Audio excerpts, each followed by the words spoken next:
Actually, it's Tito Germs. It's Kuya Germs who discovered him. But I was the very first one who saw Isko in the Lamay, where Daddy Wobby brought me.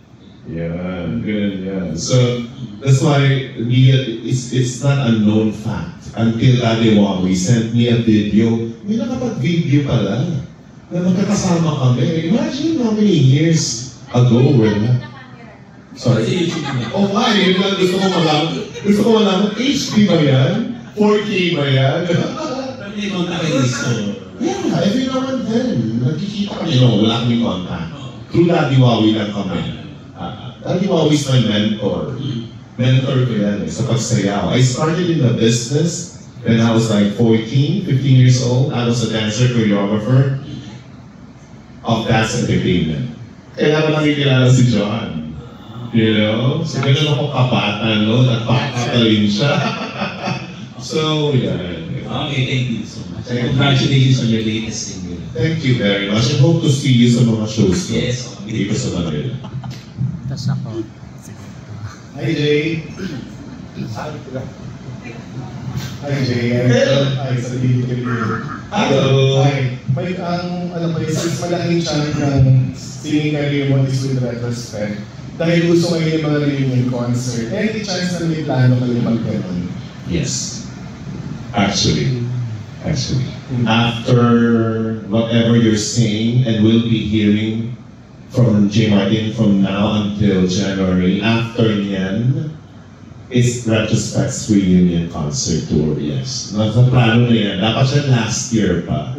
But I got so busy with a lot of stuff. So, nasa plano na yan. And we'll be coming out with a new song, by the way, Retrospect. And it's a very endearing song. I'll be recording that, I guess, next week. So, but the members, Goldie from Vancouver, MJ from Italy, OG from Las Piñas,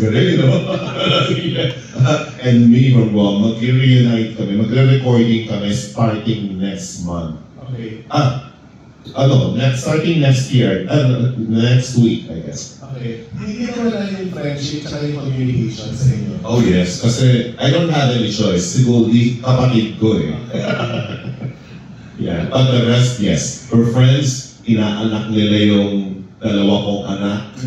And so, the communication is still there, so intact. Okay. And isa sa maganda nyo yung ginawa nyo is kayo yung nag-record ng theme song ng morning show yan, Alas 5 Mega. Do you remember that? Alas 5 Mega. I was part of that show. Oh, that's why! It's so familiar. Ayun siya. So, yun, kasi ka naalala. After Julina. After Julina, yung version natin. Correct, kay Robbie Bamba. So you're a friend of Robbie? Yes. Awesome. Robbie is my, ano siya nun eh, nakaka-doctor yan eh. But you know, that's the brother of Julius, right? So yes, through him, pinakanta niya kami na Alas 5:30. Correct. Congratulations and welcome back. Thank you. Thank you so much. Appreciate it. Thank you. Welcome. Hello. Matay na. On mo lang.